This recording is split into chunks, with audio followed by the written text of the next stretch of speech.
Halo semuanya, selamat datang di podcast Teologi di Meja Kopi. Nah, pada hari ini kita akan ngobrol santai, tapi pembahasannya agak serius ya teman-teman. Jadi, kita akan membahas sebuah topik, yaitu tentang iman dan doktrin Kristen. Dan hari ini kita akan mengangkat sebuah tema, yang dimana tema ini cukup sensitif. Namun, sangat penting nih buat teman-teman juga yang ada di rumah untuk mengetahui, dan ini pembahasannya sangat menarik, yaitu mengenai keselamatan bayi dalam perspektif teologi sistematika. Oke, jadi teman-teman, banyak orang tua Kristen yang bertanya-tanya akhir-akhir ini, bagaimana dengan bayi yang meninggal sebelum sempat mengenal Kristus? Nah, apakah mereka akan diselamatkan? Nah, pertanyaan ini bukan hanya teologis teman-teman, tapi juga sangat emosional dan pastoral. Nah, teman-teman, dalam episode kali ini kita akan menggali pandangan dari Alkitab dan juga dari teologi reform untuk memahami bagaimana sih kita bisa menjawab pertanyaan yang tadi kita bahas sesuai dengan kebenaran Alkitab. Begitu. Nah, teman-teman, untuk memandu diskusi kita hari ini, ada beberapa pertanyaan nih. Pertanyaannya penting ya, yang akan kita coba jawab. Ada 3 pertanyaan. Yang pertama, benarkah anak bayi dilahirkan tanpa dosa? Lalu yang kedua, bagaimana isu dan makna teologis mengenai keselamatan bayi? Dan yang ketiga, bagaimana pandangan reform tentang keselamatan bayi? Mari kita bahas semuanya satu persatu. Sebenarnya teman-teman, hal ini itu sangat mudah dimengerti. Tapi mengapa orang-orang tua yang kehilangan anak mereka berusaha untuk mencari alasan, untuk memberikan landasan bagi harapan mereka bahwa bayi mereka akan selamat? Sayangnya, banyak orang yang mencari alasan bahwa dalam kepercayaan mereka itu salah. Yang dimana kalau kita lihat nih, banyak banget orang yang bukan cuma punya landasan Alkitab tentang pendapat mereka, tetapi bahkan mereka bertentangan dengan banyak pernyataan yang ada di Alkitab yang esensial. Ya, benar ya teman-teman. Bahkan dalam setiap kasus, para orang tua sebenarnya berusaha mencari bantuan dari sistem teknologi yang bahkan tidak konsisten dengan Alkitab. Disclaimer dulu ya teman-teman, di sini kita tidak sedang berusaha buat menghakimi para orang tua tersebut, tapi mungkin karena kurangnya pengetahuan mereka akan Alkitab dan teologi yang menjadikan itu sebuah dalih bahwa mereka terlalu sibuk dan tidak punya waktu untuk memperhatikan hal-hal yang seperti ini. Jadi, melihat fenomena ini, kita akan membahas terlebih dahulu, apakah benar bayi yang baru dilahirkan tidak berdosa? Nah, pertama kita harus lihat bagaimana asal-usul dosa manusia, untuk bisa mengetahui kebenarannya. Di dalam Alkitab, teman-teman, ada 2 fase yang menjadi asal-usul dosa manusia. Apa tuh? Yaitu yang pertama, kebebasan dan kejatuhan manusia dalam dosa. Oke. Iya. Jadi kalau kita mau berbicara mengenai kebebasan, ketika Allah menciptakan manusia pertama kali, Allah tuh memberikan hak dan juga kebebasan untuk kita memilih antara hidup yang diatur oleh Allah atau hidup yang diatur oleh iblis. Sampai akhirnya manusia malah menyalahgunakan kebebasan yang diberikan oleh Allah dengan mendengarkan godaan iblis terhadap Hawa yang menawarkan suatu pengetahuan yang baik dan jahat agar bisa menyamai Allah. Sejak peristiwa itu, kuasa dosa meluas kepada semua keturunan Adam, termasuk kita. Namun, dosa asal di sini tidak diartikan bahwa kita menanggung kesalahan Adam ya teman-teman. Ini pemahaman yang salah. Bukan juga diartikan karena dosa Adam, maka kita semua dilahirkan di bawah hukuman dosa dan tidak memiliki harapan sama sekali untuk dapat diselamatkan oleh Allah. Ya benar banget tuh Siska. Yang kita percayai adalah dosa yang saat ini telah masuk ke dalam dunia sehingga semua orang menjadi manusia yang berdosa dan telah kehilangan kemuliaan. Nah, jadi berdosa di sini harus diartikan sebagai sifat yang cenderung berbuat dosa sama seperti Adam. Nah, kita sepakat itu ya? Oke. Sepakat.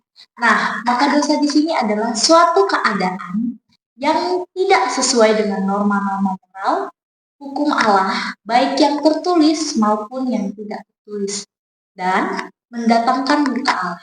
Akibatnya apa dari dosa ini? Pertama, dosa telah merusak hubungan antara manusia dengan Allah, di mana manusia tidak lagi sungguh-sungguh ingin bersekutu dengan Allah. Benar? Ya, benar sih. Nah, walaupun masih memiliki kemampuan, kita bisa lihat dari kisah di dalam Kejadian 3 ayat 10 kan, terbukti ketika Allah mendekati manusia, tetapi mereka menyembunyikan diri di hadapan Allah. Karena mereka apa? Berdosa. Mereka malu kan? Mereka tahu kalau mereka sedang melanggar. Yang kedua, dosa telah merusak hubungan manusia dengan dirinya sendiri. Terbukti ketika mereka mengetahui kalau mereka sedang telanjang di tempatnya. Nah, kita bisa lihat di Kejadian pasal 3 ayat yang ke-7. Nah, dari hal ini memperlihatkan harga diri manusia sudah jatuh karena dosa. Dan yang ketiga, dosa telah merusak hubungan manusia dengan sesama. Apakah kalian setuju? Setuju banget. Di dalam Kejadian 3 ayat 17-18 itu menjelaskan bahwa akibat dari dosa itu sendiri adalah manusia mengalami kesusahan dalam usahanya, baik untuk mendapatkan makanan dari bumi maupun untuk mengatur ciptaan-ciptaan Tuhan. Jadi, bagaimana nasib keselamatan bayi-bayi yang meninggal saat mereka masih bayi? Nah, teman-teman, mari kita sama-sama lihat nih bagaimana pandangan para ahli mengenai hal ini. Trente memandang bahwa setiap manusia lahir sudah dalam keadaan berdosa. Walaupun memang bukan karena kesalahan mereka sendiri ya, karena mereka masih bayi, melainkan karena keadaan konkret umat manusia berdasarkan kesalahan pada awal mula, dan dengan kata lain, dosa asal. Kalian pernah baca kan itu pastinya? Iya. Nah, dosa asal sudah ada bahkan sebelum orang dapat melakukan dosa, karena masih di bawah Tuhan. Nah, dari pandangan teologi reform, anak-anak yang baru lahir tidak hanya mewarisi kecenderungan berdosa, tetapi juga status hukum sebagai orang berdosa di hadapan Tuhan. Apa kalian tahu itu? Benar banget ya. Nah, teman-teman, dengan kata lain, mereka tidak bersalah karena perbuatan pribadi mereka, tapi termasuk dalam umat manusia yang jatuh dan membutuhkan penebusan. Nah, maka dari itu dapat kita simpulkan sama-sama di sini bahwa sejak lahir, walaupun anak bayi sekalipun belum bisa melakukan dosa, perbuatan dosa, namun mereka tetap memiliki status sebagai manusia berdosa karena adanya dosa. Wah, ya ternyata sejak lahir kita sudah memiliki status sebagai manusia berdosa ya. Sepertinya kita juga perlu deh membahas isu-isu yang sampai saat ini masih sering diperbincangkan oleh banyak orang. Ya. Jadi mengenai keselamatan bayi, yuk kita coba sama-sama lihat ya teman-teman, bagaimana sih pandangan para teolog yang membahas doktrin tentang keselamatan bayi, yang mungkin hal ini bisa menjawab keresahan tentang keselamatan seorang bayi. Jadi pada dasarnya teman-teman, kita sama-sama mengetahui nih, kalau seorang bayi itu belum memiliki sifat etika dan moral.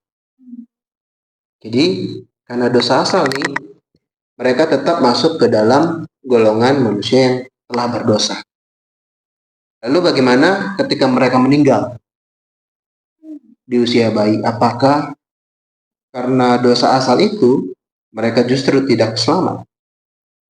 Jadi teman-teman, memang Alkitab tidak secara eksplisit menjelaskan nasib bayi yang telah meninggal. Ya, benar. Tetapi menurut saya pribadi ada beberapa pandangan nih tentang hal ini. Salah satunya pandangan dari John Calvin. Kira-kira teman-teman pernah dengar nggak? Tahu. Cuma aku pengen dengar nggak langsung sih dari Bang Det. Dia mau paham pandangan dari John Calvin. Iya, benar-benar. Oke. Nah, jadi teman-teman, saya sudah membaca salah satu buku yang dimana menurut pandangan John Calvin sendiri, dia menjelaskan bahwa bayi yang sudah meninggal itu sudah pasti diselamatkan. Ya, khususnya terutama bagi bayi yang keluarganya Kristen. Gimana bisa tuh Bang? Jadi menurut pandangan John Calvin sendiri, dia memberikan alasan dengan dasar ayat tersebut. Jadi bukan hanya sekedar ngomong ya. Jadi di ayat ini ada di dalam 1 Korintus 7 ayat 14 dan juga di dalam Mazmur 115 ayat 14 sampai 15. Nah, jadi ayat-ayat ini menunjukkan bahwa keluarga yang Kristen sudah pasti seisi rumahnya yang dikuduskan dan diselamatkan. Jadi, teman-teman, menurut pengakuan iman dari Weismaier menyatakan bahwa kematian bayi dari keluarga Kristen semuanya pasti diselamatkan. Wah, menarik banget ya, Bang. Ternyata pandangan Calvin ini sangat-sangat menarik perhatian kita. Kenapa? Jadi sebuah pertanyaan lagi, kalau misalnya bayi Kristen sudah pasti diselamatkan, lalu gimana dengan bayi-bayi yang di luar Kristen, Bang? Oke, pertanyaan yang sangat menarik dan bagus ya. Jadi sebenarnya untuk Calvin sendiri tidak mengetahuinya secara dalam. Karena Alkitab sendiri pun tidak mengatakan atau membahas tentang hal itu. Nah, akan tetapi Calvin berpandangan bahwa bayi hanya memiliki dosa asal. Jadi artinya dosa asal ini dapat diampuni oleh darah Kristus yang berkuasa. Oleh sebab itu, Calvin berpandangan bahwa ia percaya akan bayi dapat diselamatkan dengan catatan nasib bayi tersebut berdasarkan dari pemilihan Allah sejak semula. Itu adalah suatu hal yang mutlak, pekerjaan langsung yang tak dapat ditolak melalui Roh Kudus yang mengerjakannya. Jadi pendapat ini menurut Calvin mencoba untuk meluaskan keselamatan Allah di dalam pengasihan Allah untuk seluruh dunia. Jadi Calvin pun menekankan keselamatan anak-anak termasuk bayi berdasarkan keselamatan roh, jiwa, dan juga nyawa anak-anak itu tanpa ada hubungan dengan perbuatan baik atau jahat dari mereka. Jadi berdasarkan ketetapan Allah itu sendiri. Oh, begitu ya, Bang. Jadi artinya pandangan dari John Calvin ini sendiri ingin menggiring kita bahwa keselamatan adalah murni karena anugerah Allah. Iya, Benar ya? Nah, berarti bayi yang diselamatkan adalah bayi-bayi yang termasuk dalam pemilihan Allah sejak semula. Ya. Jadi sejak kekekalannya. Nah, bukan karena perbuatan mereka, melainkan karena kasih karunia semata. Menarik banget ya pembahasan kita kali ini. Iya, memang menarik sih. Ya, tapi kita mau lihat lagi nih, teman-teman, kayak teman-teman yang di sini. Dari pandangan lain, jadi nggak cuma pandangan kami, tapi kita mau lihat pandangan Armenia. Emang gimana menurut pandangan Armenia? Oke, jadi menurut pandangan ini, syarat untuk masuk surga bukan berdasarkan keturunan darah dan juga bukan menurut tradisi ataupun warisan. Ya. Nah, melainkan berdasarkan pada perjuangan pribadi, bersandarkan pada penebusan Kristus dan Roh Kudus untuk mewarisi kerajaan sorga. Jadi bagi Arminian, keselamatan orang dewasa dan bayi itu berbeda, teman-teman. Karena bayi tidak mempunyai dosa perbuatan, melainkan hanya dosa asal dari Adam. Dan Arminian mengutip Roma pasal 5 ayat 12 sampai ayat 19, terutama di ayat yang ke-18. Teman-teman boleh cek ya, boleh perhatikan. Arminian percaya bahwa semua bayi yang mati dalam usianya diselamatkan karena dosa asal mereka telah dihapus oleh darah Kristus. Ya, jadi maka menurut Arminian ini semua bayi jika mati akan masuk surga meskipun hal ini tidak secara eksplisit, lagi-lagi ya, tidak secara eksplisit dijelaskan di dalam Alkitab. Oh, ternyata pandangan ini tidak terlalu jauh beda ya dengan pandangan dari Calvin sendiri. Nah, hanya saja Arminian lebih memandang bahwa bayi belum bertanggung jawab secara moral, sehingga Allah yang adil dan penuh kasih menyelamatkan mereka berdasarkan belas kasihnya Allah. Dan banyak juga loh teolog Injili yang berpendapat bahwa bayi yang meninggal sebelum usia pertanggungjawaban moral berada di bawah Allah dan diselamatkan karena Yesus telah menebus dosa seluruh umat manusia. Iya, betul sekali, Cia. Jadi, sudah terjawab ya dari pertanyaan kita dari awal. Jadi intinya kita boleh percaya bahwa bayi-bayi tersebut berada dalam pelukan kasih Allah. Dalam keselamatan ini bukan karena apa yang dilakukan, tetapi karena apa yang telah Kristus kerjakan. Dan hal ini sangat penting menjadi pengingat buat kita bahwa keselamatan yang dikerjakan oleh Allah semata-mata karena kasih karunia Allah. Jadi bukan karena pekerjaan manusia atau usaha manusia itu sendiri.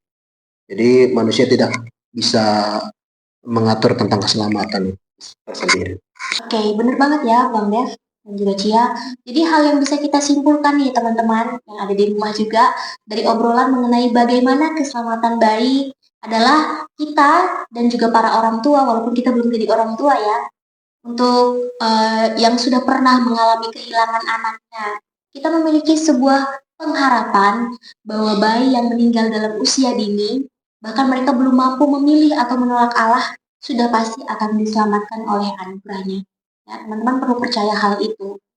Kemudian, meskipun Alkitab tidak menjelaskan hal ini secara rinci, teman-teman, tentang bagaimana nasib kekal seorang bayi yang sudah meninggal, karena memang ada banyak sekali petunjuk di dalam Alkitab yang seringkali kita tidak bisa pahami, tapi biarlah kiranya hal ini bisa menegaskan bahwa ada karakter Allah yang begitu mengasihi kita manusia, yang menjadikan acuan bagi setiap kita untuk percaya bahwa bayi yang meninggal pada usia dini pasti selamat oleh kasih karunia Allah. Nah, gimana nih para pendengar? Seru nggak pembahasan kita kali ini? Sudah terjawab semua ya berarti pertanyaan. Selama ini kita bingung kan? Nah, semoga pembahasan hari ini bisa terus menguatkan kita dan menyadarkan kita bahwa kita bukan apa-apa kasih karunia dari Allah. Benar? Benar. Syukuri kehidupan kita di masa kini dan hiduplah untuk menyenangkan dan memuliakan nama Tuhan. Amin. Oke, jadi sampai di sini saja pembahasan kita. Mungkin nanti next kita akan membahas yang lainnya. Sampai ketemu di episode berikutnya. Bye. Terima kasih, Tuhan memberkati.